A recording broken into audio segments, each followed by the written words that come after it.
Ok, então, muito obrigado pela presença de todos vocês aqui, né? Como a ideia é fazer um tipo de abordagem um pouco mais informal do que o habitual, não exatamente uma conferência, então isso, para mim, tem um lado um pouco de desafio, mas um belo desafio, né?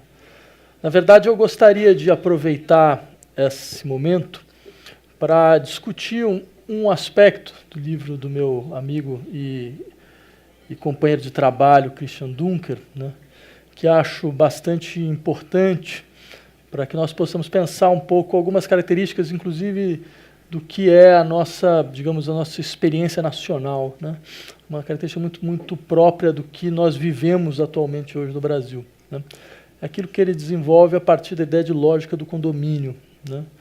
Eu achei bastante singular essa maneira que o Christian teve de conseguir identificar esse fenômeno, até porque, mesmo sendo alguma coisa que diz respeito muito à experiência de cada um de vocês rapidamente conseguem perceber, afinal de contas, do que se trata e qual é a dimensão do fenômeno. Ele é, eu diria, uma expressão nacional de uma questão que está longe de ser meramente nacional. Então, eu queria um pouco contextualizar dentro desse debate, esse debate dentro desse quadro um pouco mais amplo, né? Por quê? Pelo seguinte: acho que é possível pensar sociedade de uma forma relativamente tradicional, ou seja, pensar sociedades como sistemas de normas, de regras e de leis, né? Então você tem regras, você tem normas que, mesmo não sendo enunciadas do ponto de vista jurídico, elas são partilhadas pelas tradições, elas são partilhadas pelos hábitos, certo? Elas constituem, então, constituiriam um sistema relativamente estável e relativamente claro de coesão, né?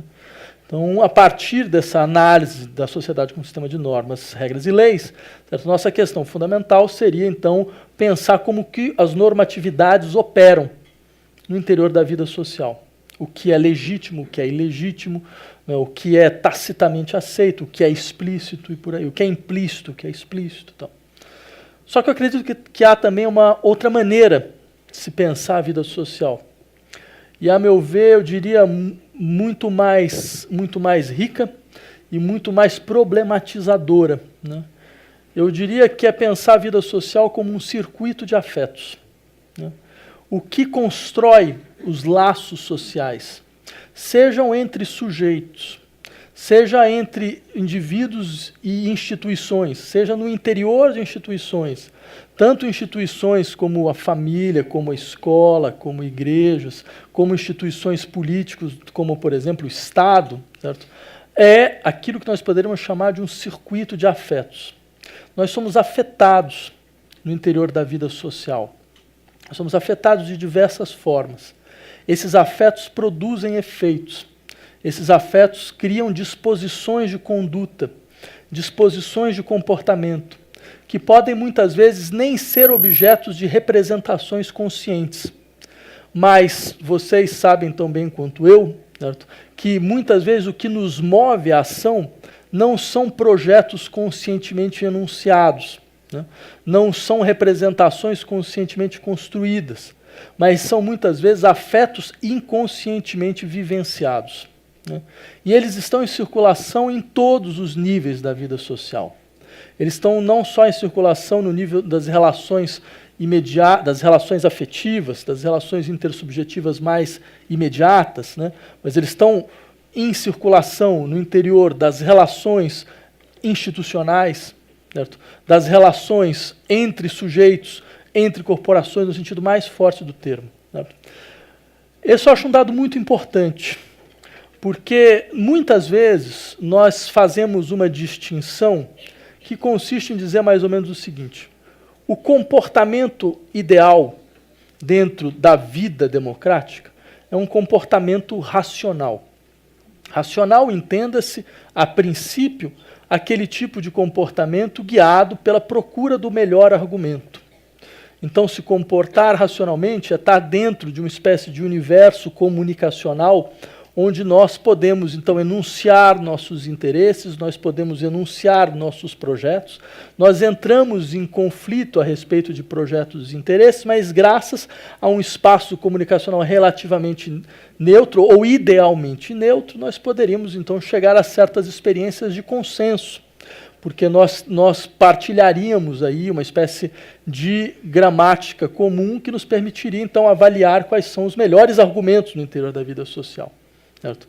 Isso nos daria, então, o eixo de uma vida própria a sociedades democráticas. Né? Contra isso, nós teríamos, de uma maneira ou de outra, de colocar para fora da vida política as paixões. Porque as paixões desestabilizam. Porque as paixões não permitiriam que os sujeitos tivessem, então, essa capacidade de encontrar um campo comum, certo? Onde uma experiência comunicacional pudesse, de uma maneira ou de outra, servir como mediador, né, dos conflitos sociais. Então, essa distinção, de um lado a razão, de outro lado a paixão, de um lado a norma tacitamente aceita, de outro lado as fantasias, essa é uma distinção muito mais arraigada em nós do que nós gostaríamos de imaginar.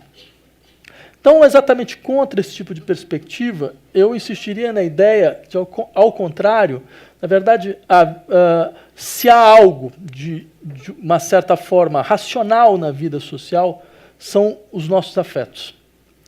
Eles constroem estruturas de relação, eles produzem, porque há uma espécie de instauração sensível da vida psíquica. Da maneira como nós somos afetados, é a maneira como nossa vida psíquica é construída, constituída, é a maneira com que, de uma certa maneira, nós vamos mobilizar nossas fantasias, nossas crenças, nossos desejos no interior da vida social.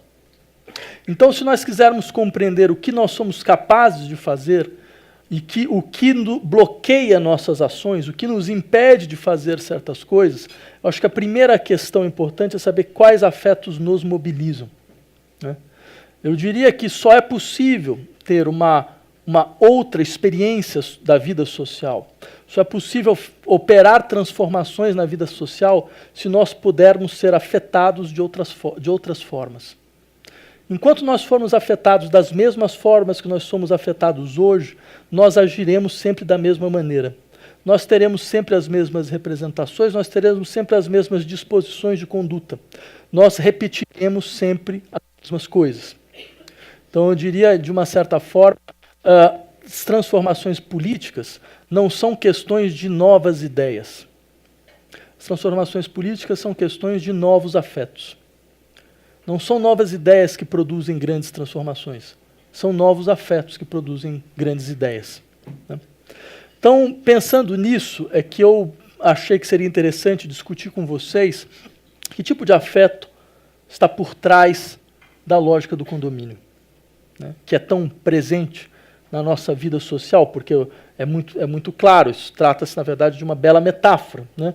Quer dizer, uma metáfora no sentido de que como a vida social brasileira se estrutura, como ela se organiza, certo? Como ela se cinde, certo? Como ela vai se defendendo de uma maneira ou de outra, certo? De inimigos reais ou imaginários.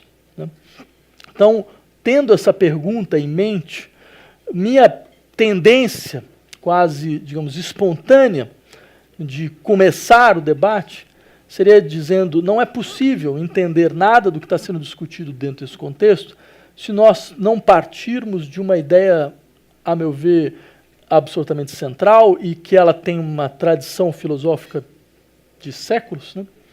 É a ideia de que, talvez para nós, até agora, em larga medida, o afeto que construiu nossos vínculos sociais foi o medo. E há de se pensar sobre isso. E há de se pensar se boa parte do bloqueio da nossa criatividade política e social, certo?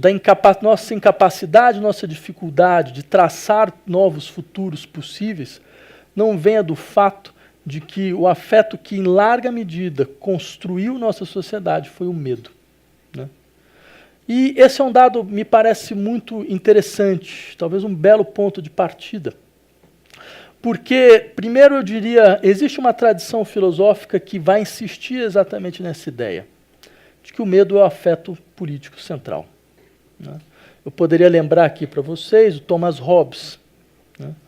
Quer dizer, com essa sua compreensão de que, afinal de contas, a sociedade ela é composta de uma associação de indivíduos. Os indivíduos seriam a célula elementar da vida social. Só que esses indivíduos, eles não teriam relações entre si naturais.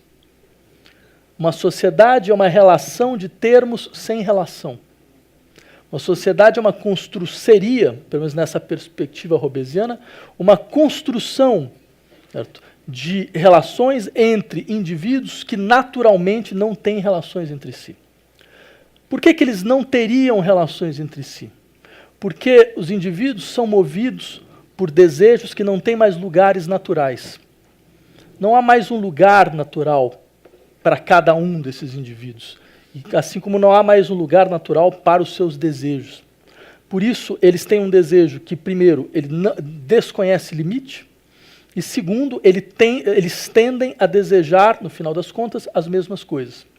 Então, eles tendem, necessariamente, a entrar em relações profundas de concorrência. Relações profundas, violentas de concorrência.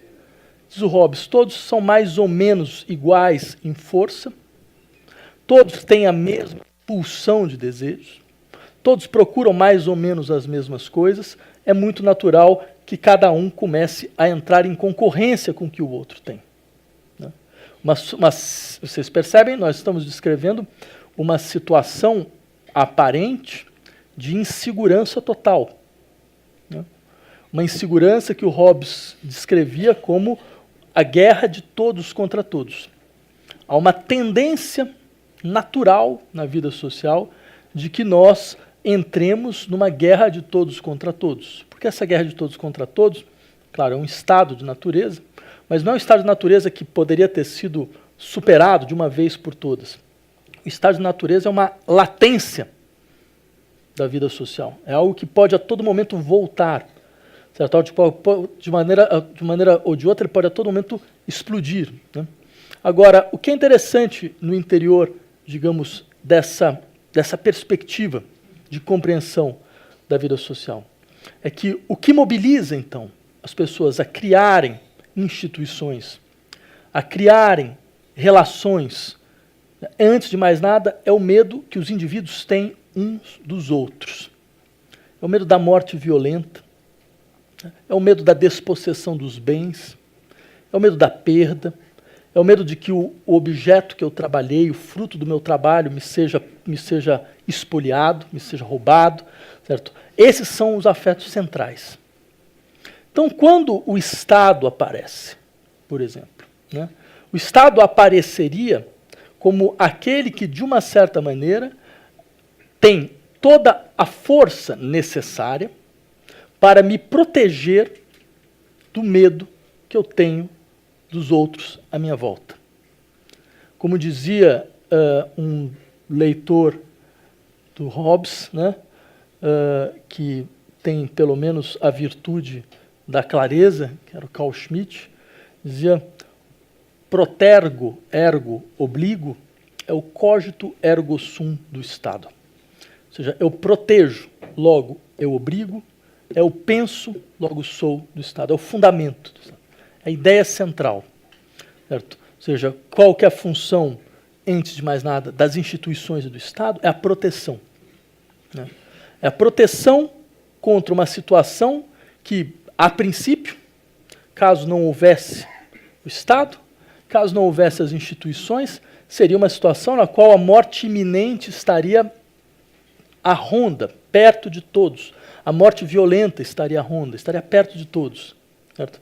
Agora, vejam que coisa interessante. Se esse for o caso, a legitimação do Estado, então, viria de uma capacidade que o próprio Estado deveria ter, de me lembrar a todo momento do risco iminente que eu corro se eu sair do círculo da proteção do Estado. E esse é um dado muito importante, ou seja, nessa perspectiva, o Estado é quase ao mesmo tempo o bombeiro e o piromaníaco. Ele é o bombeiro, ou seja, é aquele que vai dizer, em última instância, veja, nós podemos, a segurança é possível, porque a segurança seria o elemento fundamental da vida social. Né? A segurança é possível, mas é aquele que vai sempre lembrar a você, veja, mas a insegurança está à espreita. Mas a insegurança está aí, a todo momento. Porque é importante que a insegurança esteja à espreita para que você possa, entre outras coisas, assumir e aceitar de uma maneira relativamente não problemática todas as coerções, todos os arbítrios, todas as restrições vindas do fato de que, a partir de agora, nós somos cidadãos de um Estado. E esse me parece um dado muito interessante, muito importante. Porque ele demonstra o quê? Mais do que, ou seja, o medo que os cidadãos teriam em relação ao Estado, na verdade, ele é simplesmente uma astúcia para esconder um medo maior. Né? O medo que eu tenho do outro. O medo que eu tenho daquele que está ao meu lado. O medo que eu tenho que, de uma certa forma ou de outra, nada do que é a minha propriedade, nada do que é objeto da minha propriedade está realmente assegurado. Então, nós temos aí uma série de características muito interessantes. A primeira delas é, não é possível, eu insistiria nesse aspecto, a uma sociedade pensada como uma associação entre indivíduos, retirar o medo como afeto fundamental. Faz parte, é um dos elementos fundamentais da ideia de indivíduo. Os indivíduos temem. Os indivíduos têm medo. Porque os indivíduos são, antes de mais nada, aqueles detentores de interesses. Eles são detentores de interesses, esses interesses significam eu exponho os meus desejos no interior da vida social, eu quero que eles sejam reconhecidos. Esses interesses são meus atributos, são minhas propriedades, então, no sentido forte dos predicados que eu tenho, são os interesses que eu exponho. E esses interesses eles podem, a todo momento, aparecer para o outro como um ato lesivo, ou eles podem, a todo momento, aparecer para mim como algo que não consegue circular de maneira segura. Certo? Quer dizer, porque nós não temos, como nós estamos numa sociedade onde as pessoas não têm lugares naturais, então é a velha questão, onde começa, em última instância, aquilo que é a minha exigência em relação a você e onde começa a sua exigência em relação a mim. E quem vai legislar a esse respeito? Daí a ideia, essa ficção social fundamental, de que numa sociedade entre indivíduos só há uma maneira deles se relacionarem, sob a forma do contrato. Os indivíduos passam entre os outros indivíduos relações contratuais, um contratualismo fundamental. Então, vocês conhecem todas essas metáforas da vida social como um contrato. Né? Então, essa metáfora onde a minha relação com as instituições é uma relação de contrato, as minhas relações com o Estado é uma relação de contrato, certo? O Hegel tinha uma brincadeira onde ele falava, nós estamos numa sociedade onde, tendencialmente, até as relações afetivas são pensadas como relações contratuais. Né? E ele falava, por exemplo, vejam que é o casamento. Né?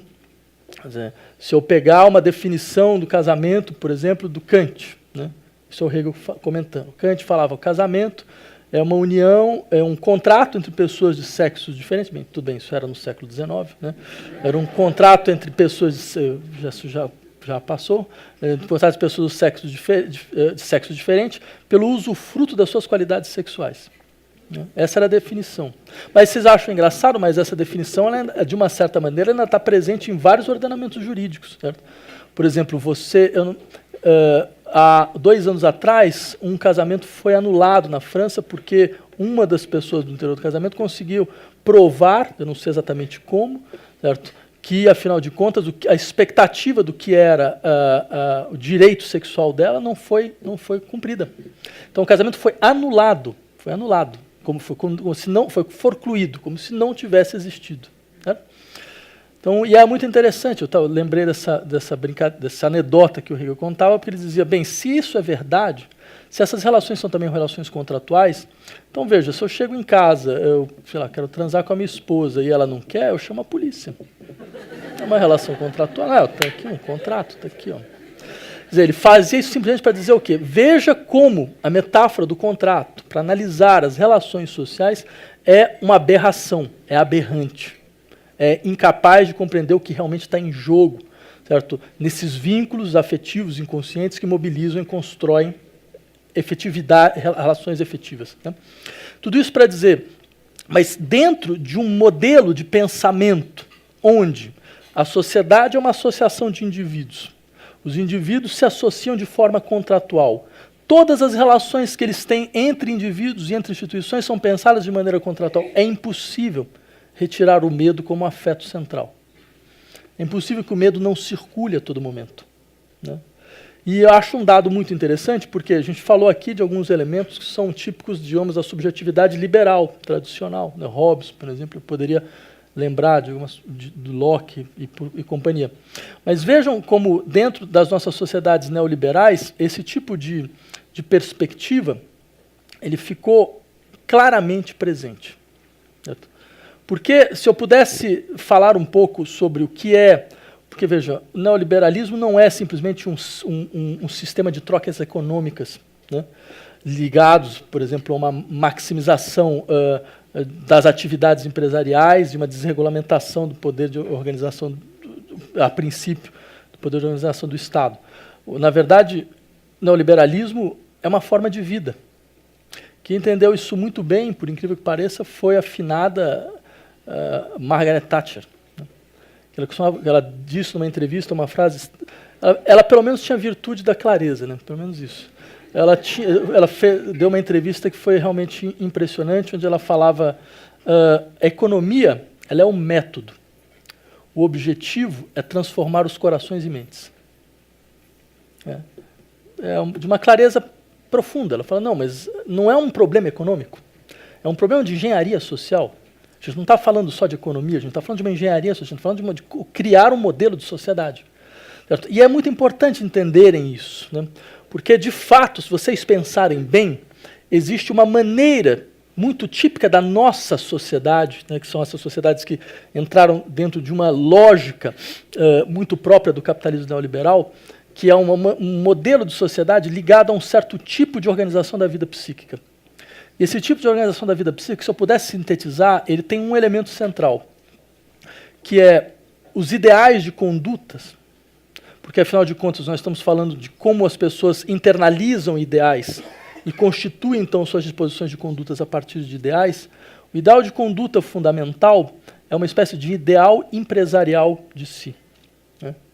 Ou seja, nós somos empreendedores de nós mesmos, que nós vemos nossas qualidades como capital humano, nós vemos nossas emoções como inteligência emocional, certo? Nós somos, de uma certa maneira, ensinados, nós somos pedagogicamente ensinados a relacionar a nós mesmos como se nós nos organizássemos a partir de uma espécie de forma-empresa. Nós somos empresários de nós mesmos, em larga medida. Né? Nós investimos em nós mesmos. Você não paga uma mensalidade de uma academia de ginástica. Você investe nas suas qualidades físicas. Certo? E esse investimento é esperado que exista um retorno. Então, você espera um retorno a partir de um certo cálculo de benefícios, sabe?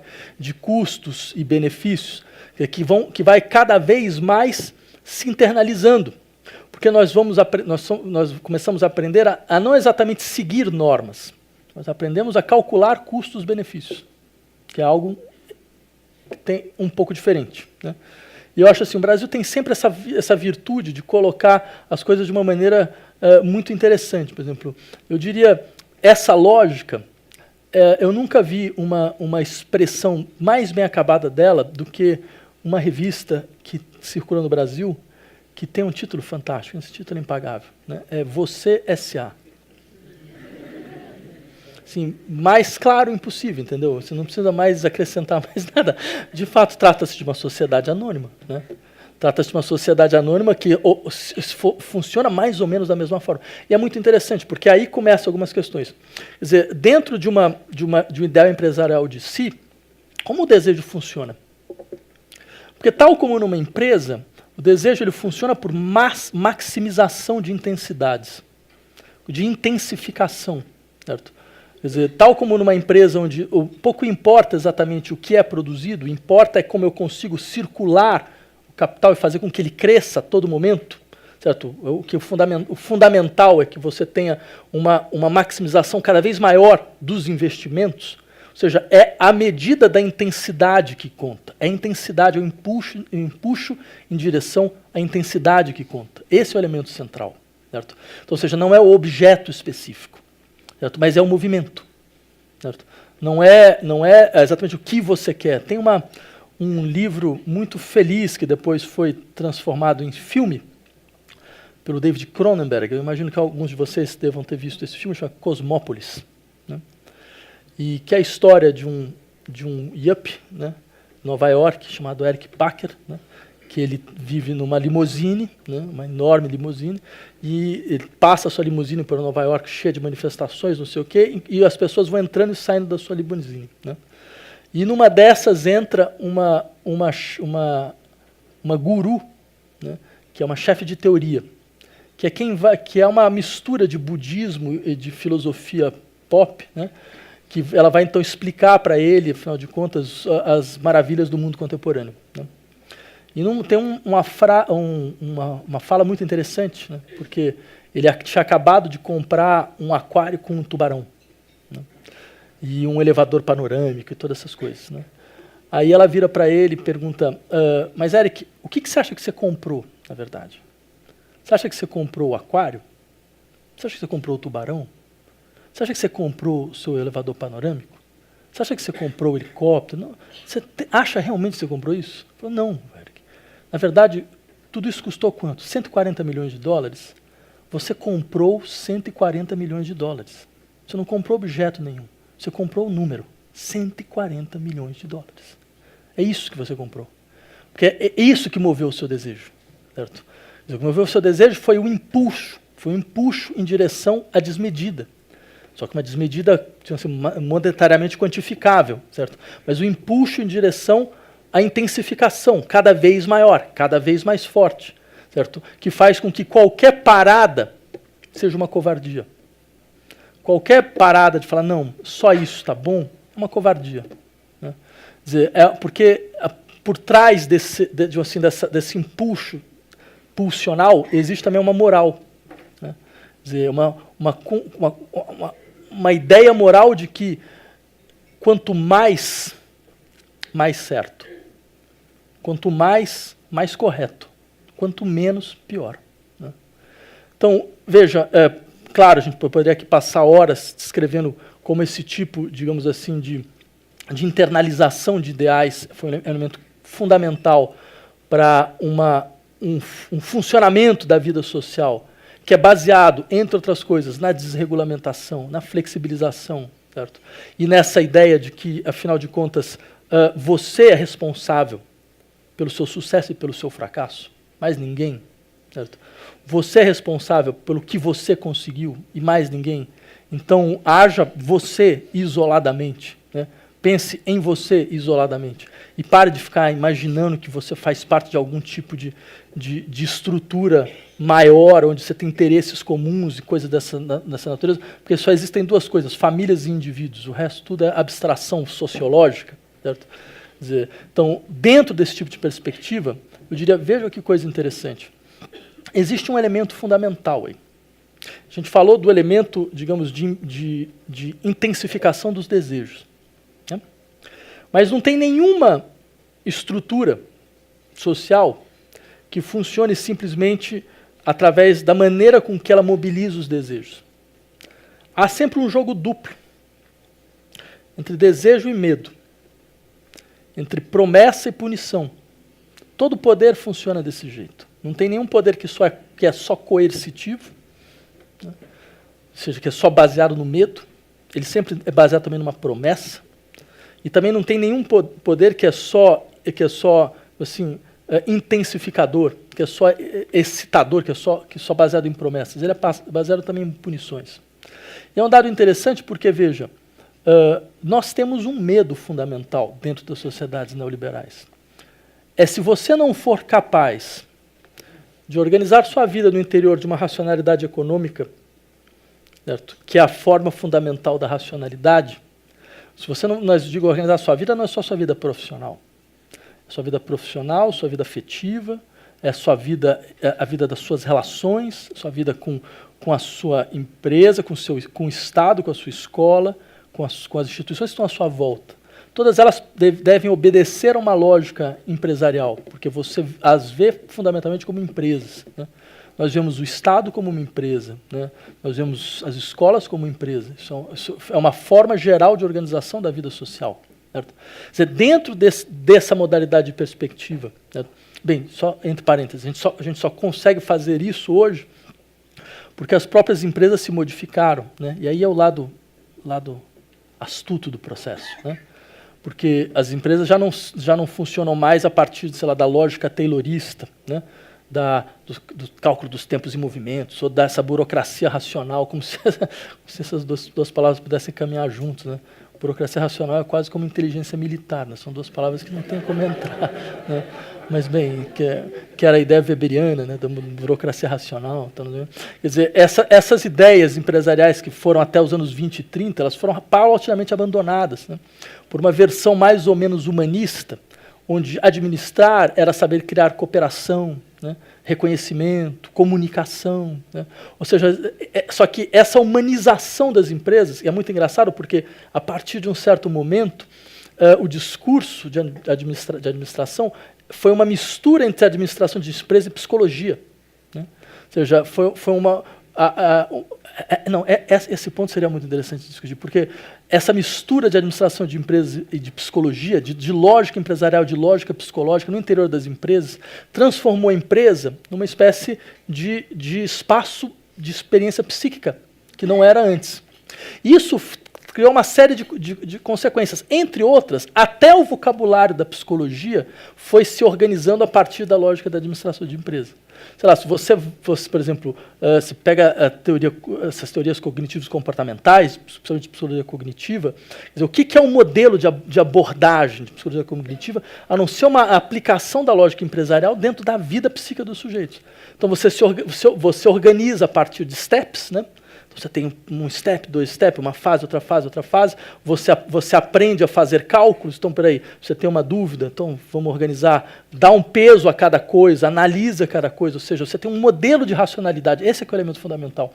Você tem um modelo de racionalidade que vai se espraiando em todas as esferas da vida, né? Esse modelo de racionalidade, ele aparece como um modelo de sobrevivência.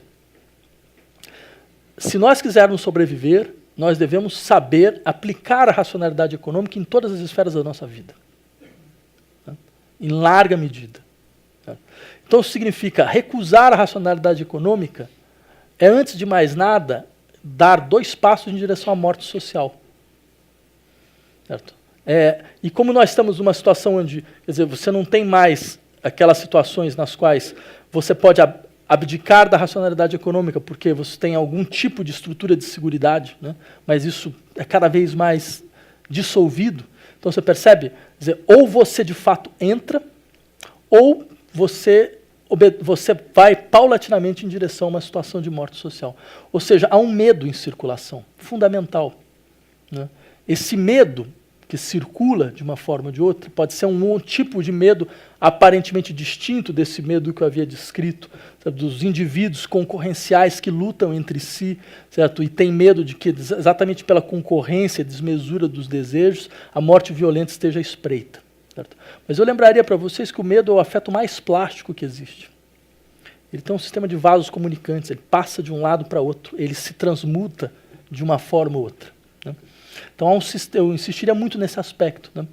dizer, por todos os lados em que nós pensemos, a maneira com que hoje nós entendemos a sociedade, ela tem como condição fundamental a transformação do medo como um afeto político central. Então, nesse contexto, e voltando um pouco à discussão inicial, né, a ideia de que nós viveríamos uma sociedade que seria cada vez mais organizada a partir do espectro de uma lógica do condomínio era perfeita, de uma certa forma. Era perfeita, porque ela dava uma figura muito clara, né, do que nos move até agora. Porque, vejam, é muito interessante, quer dizer, eu lembro de alguns trabalhos de sociologia, né, sobre sociologia urbana, né, que foram analisar essa explosão das ideias de condomínio no Brasil e foram entrevistar pessoas que fizeram essa escolha, né. E boa parte delas falava, por que você fez isso? Porque a vida hoje é muito insegura. Nós somos objetos de riscos constantes, né. O Brasil é um país radicalmente inseguro, né. Ou seja, nós temos medo. É por isso que nós estamos mudando para esse tipo de situação, para esse modelo de habitação, para esse modelo de convivência, né. E o que é interessante nesse aspecto eu diria uma coisa que eu acho que vale a pena de nós pensarmos, né. É muito provável, certo, que boa parte da experiência de risco e insegurança que nós entendemos como um dado não só constitutivo da nossa vida social, mas um dado absolutamente em progressão, certo? Não seja muito diferente da insegurança e dos riscos que nós sempre tivemos no interior da vida social. O medo da morte violenta, que assola e assalta muitos, né, atualmente, não é muito diferente do medo da morte violenta de 30, 40 anos atrás. Quer dizer, é claro que falando assim, quer dizer, a nossa primeira tendência é falar, isso é um absurdo, né? Quer dizer, todos nós temos muita clareza, quer dizer, antes eu soltava meus filhos na rua, né, e agora não é mais possível, né? Agora pense nos riscos, todos os riscos que seus filhos corriam quando estavam soltos na rua. Quantas histórias das pessoas que caíram no bueiro X, que foram sequestradas pelo fulano Y, que o sujeito do saco levou a criança aqui, ali, bem, eu ouvi isso, porra, rapaz, até dizer chega, né?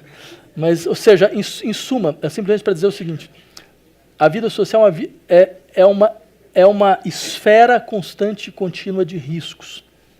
Ela sempre será uma esfera constante e contínua de riscos.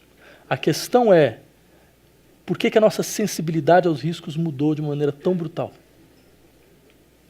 Será que é porque os riscos aumentaram? Porque também nós temos várias outras seguranças, né? Ou é porque é fundamental para a consolidação da coesão social alimentar continuamente a sensação de risco? É fundamental que todos nós lembremos a todo momento que nós estamos em situação de risco. É fundamental que todos nós lembremos a todo momento que nós temos medo em relação ao que pode ocorrer, certo? E para que isso seja, entre outras coisas, uma justificativa para um certo modelo de funcionamento da vida social, certo? Ou seja, me parece um dado muito interessante, certo? Porque se essa hipótese for correta, né, se de fato nós formos obrigados a aceitar que uma boa parte da experiência do risco social, certo, é uma elaboração fantasmática, certo? É uma fantasia social, mas só que não é uma fantasia social do ponto de vista positivo, né? É uma fantasia social do ponto de vista negativo, como a guerra de todos contra todos era em larga medida uma fantasia social, né? e não uma descrição exata de uma situação concreta, né? Mas era um conceito fundamental para que nós pudéssemos entender melhor, ou pelo menos, de uma maneira ou de outra, fornecer uma hipótese sobre algumas tensões fundamentais no interior da vida presente, no presente. Né? Se esse for o caso, né, se nós estivermos aí diante de uma fantasia social, então a minha pergunta seria, não seria a função maior dessa fantasia social, né, limitar nossa capacidade de produzir afetos? Não seria a maior função dessa fantasia nos fazer contar sempre a mesma história, sempre ver basicamente os mesmos fatos, sempre procurar a mesma história, sempre ir atrás das mesmas histórias assombrosas que aparecem aqui e ali, certo? E sempre precisar de ler essas mesmas histórias, né? Porque nós precisamos repetir as mesmas narrativas, nós precisamos alimentar os mesmos afetos, nós precisamos justificar para nós mesmos as nossas próprias limitações, certo? Quer dizer, se essa for então se isso for de fato verdade, então a minha pergunta seria: não seria essa, no fundo, a maior razão da nossa impotência? Da nossa impotência de transformação social, da nossa incapacidade de transformação? Ou seja, nós nos deixamos aprisionar a um certo circuito de afetos de uma forma tal, tão natural, tão absolutamente, digamos, evidente para todos, como não ter medo, né, dentro dessa situação atual, né? Como não ter medo dentro de todas essas modalidades de insegurança, desde a insegurança, né, segurança no interior, ligada à violência urbana, a insegurança ligada à instabilidade da inscrição na vida social, em suas múltiplas figuras. Como não ter medo? Para nós se transformou em algo tão básico, tão evidente, tão natural, que, bem, sendo assim, a pergunta seria: então, e como produzir outros afetos, se esse parece tão evidente e tão necessário?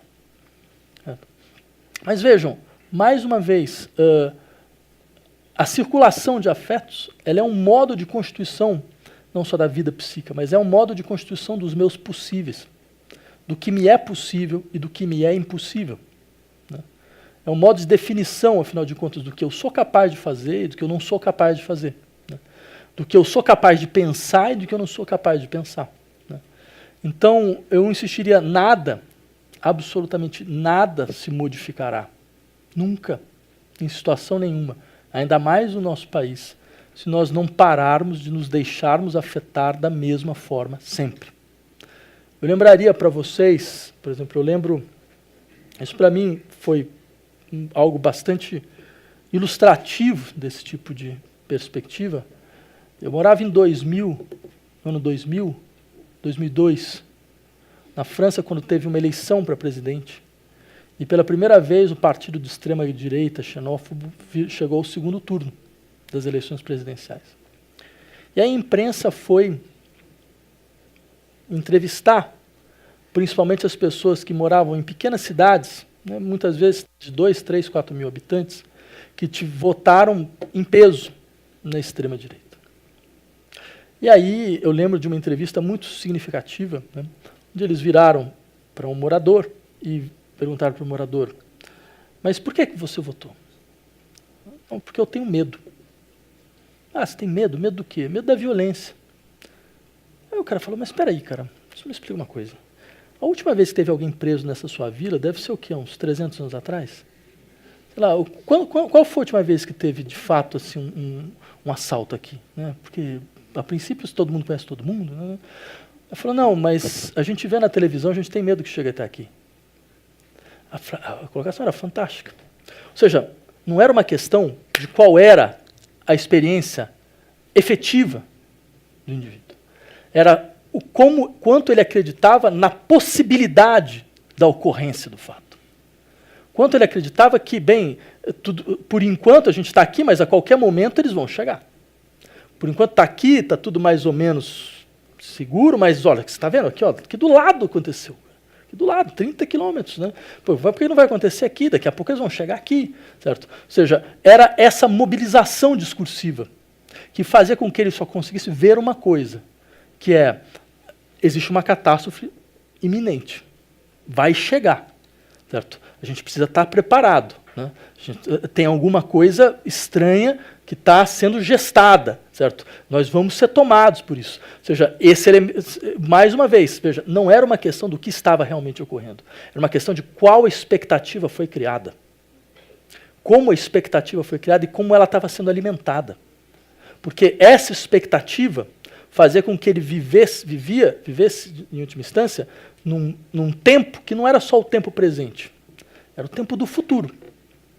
Mas essa que é uma das grandes características da ideia de medo. O que é o medo? Como dizia o próprio o Spinoza, o medo é uma expectativa de um mal que pode ocorrer. Ou seja, é uma projeção. Eu vivo uma parte do tempo, certo? Num futuro que eu projeto.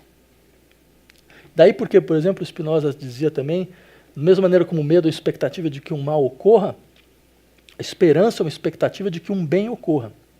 Por isso que os dois são tão parecidos. Por isso que não se combate o medo com a esperança.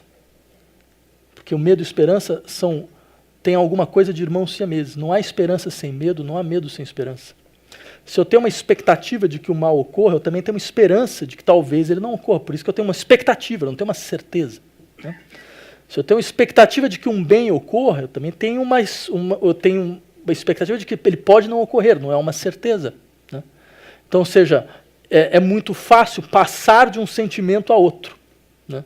Num contínuo, num jogo infinito ruim contínuo. Né?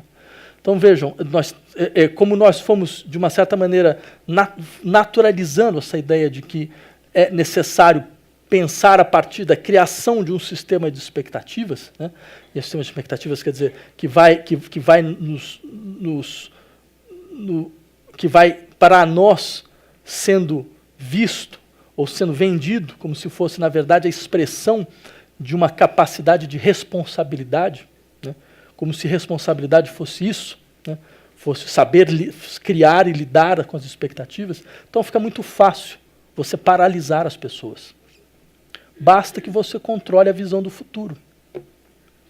Mas, bem, controlar a visão do futuro não é das 10 coisas mais complicadas. Basta você limitar radicalmente a visão do futuro. Basta você fazer com que as pessoas fiquem vindo sempre basicamente as mesmas coisas. Certo? Basta você eliminar a dimensão, retardar radicalmente a dimensão do possível, radicalizar, diminuí-la, né?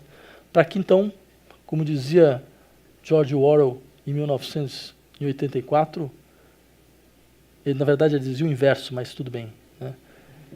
Eu fui lembrando aqui, mas a frase pode funcionar. Quem controla o futuro, controla o passado e controla o presente. Né? Era isso que eu tinha a dizer. Muito obrigado.